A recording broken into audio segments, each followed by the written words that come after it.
Hi everyone, this is Mr. Campagna.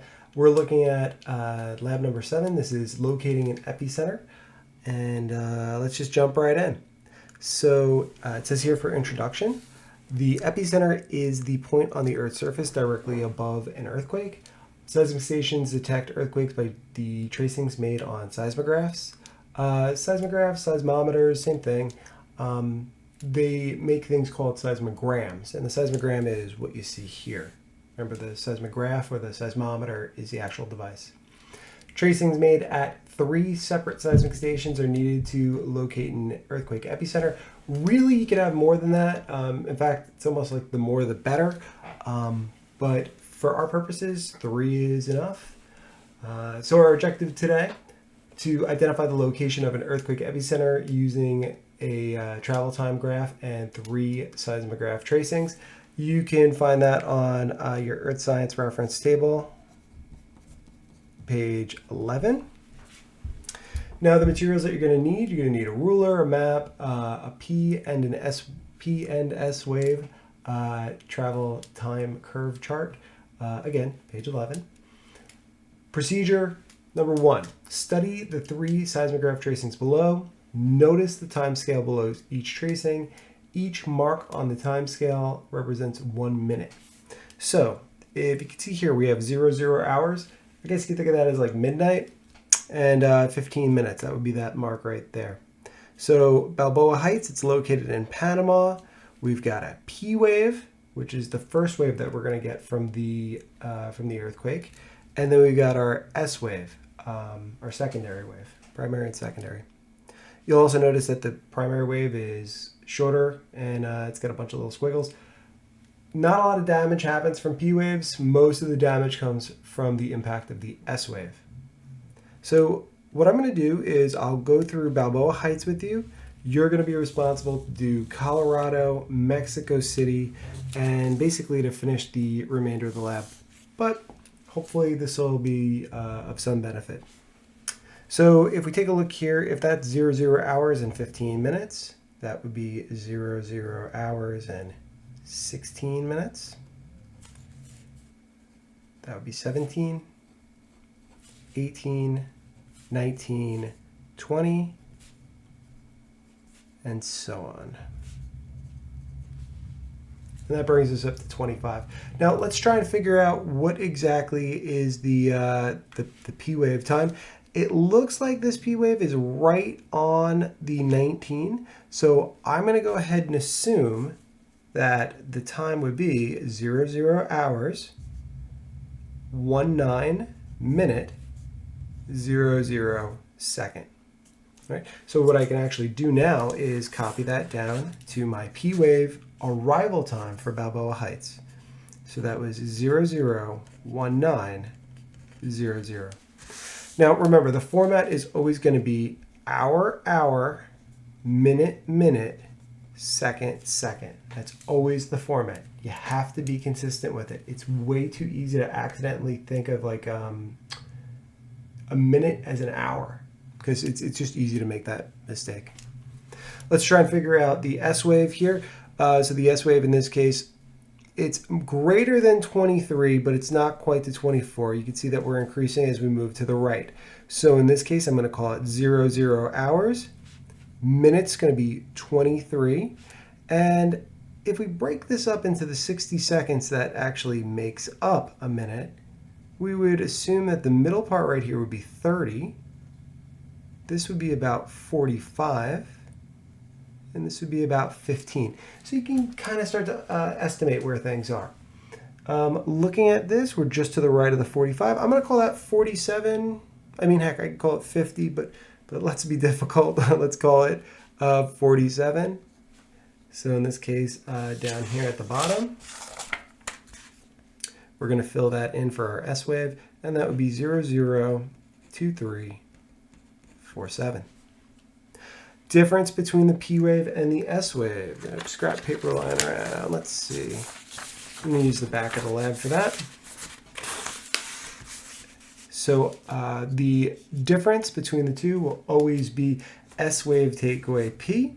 So our S wave equals 002347. and we're going to subtract out our P wave, which is 001900. 47 take away 00. Can you do that? Sure you can.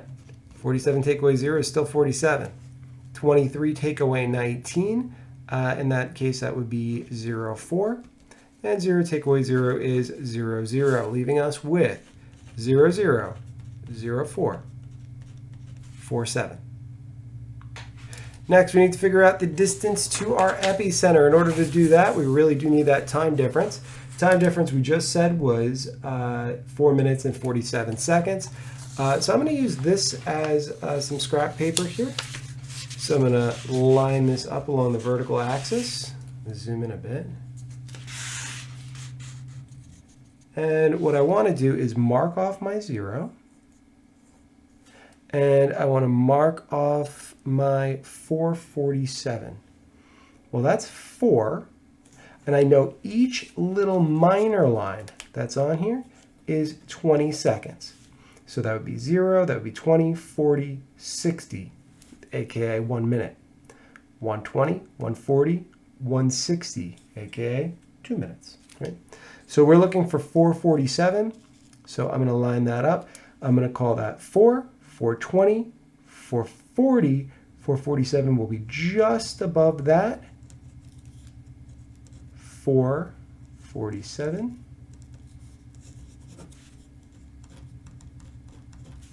And now we're going to slide to the right. And as you slide to the right, you want to try and keep your paper vertical. So keep it parallel to the lines that are on here. And as we do that, if I can keep my 0 on the P line, it'll be very obvious when the P and the S lines are being touched. And if you notice here, that's touching the P, that's touching the S curve. And if we follow it straight down, that brings us to this spot right here. So what is that spot? Well, this is our epicenter distance. This is 0. This is 1,000, 2,000, right? You can see we're going by thousands for these. But the question would then be, what are these minor lines? Well, if these guys on the side are 20 seconds, these little guys are going to be 200 kilometers. And it makes sense because here we have 0, that would be 200, 400, 600, 800, 1,000. So what would be the value of this spot? 3,000, 3,200, 3,400.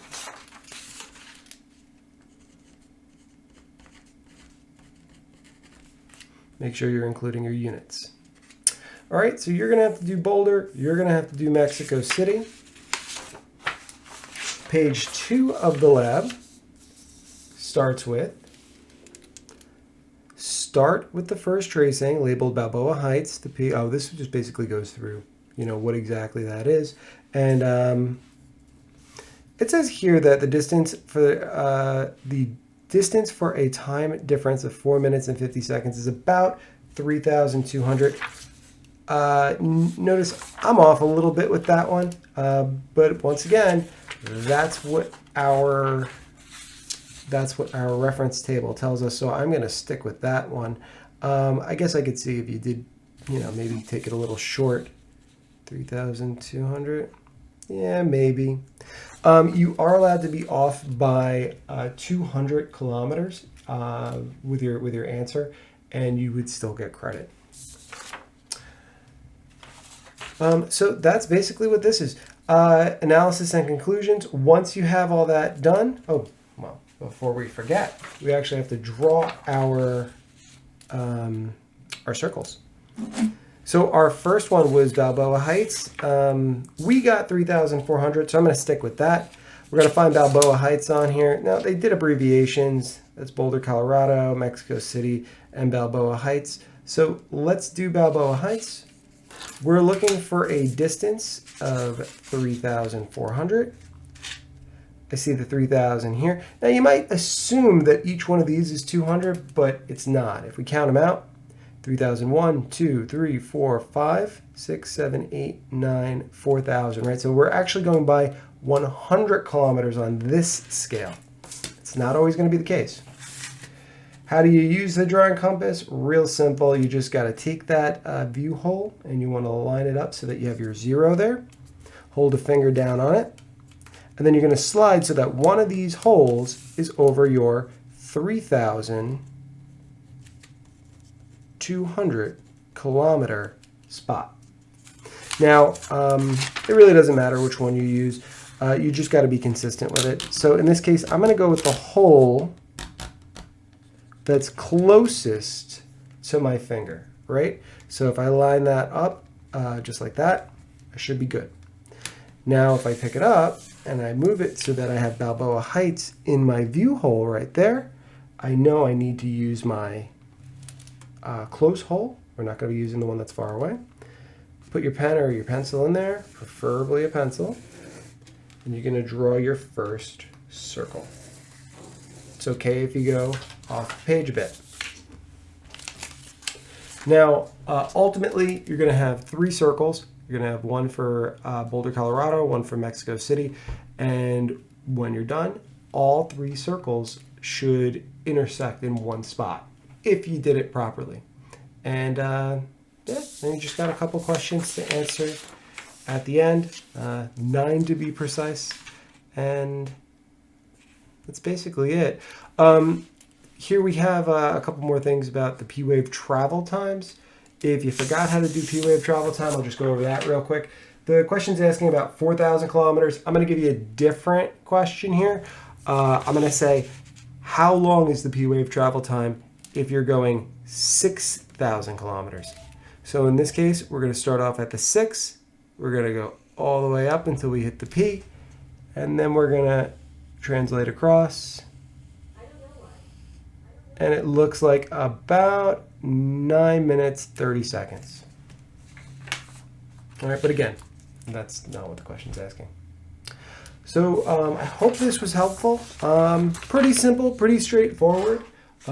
If you have any questions on this, and again, I'm recording this for the 2023 school year. Tutoring is on Wednesdays from 2:30 till 3:30. Good luck.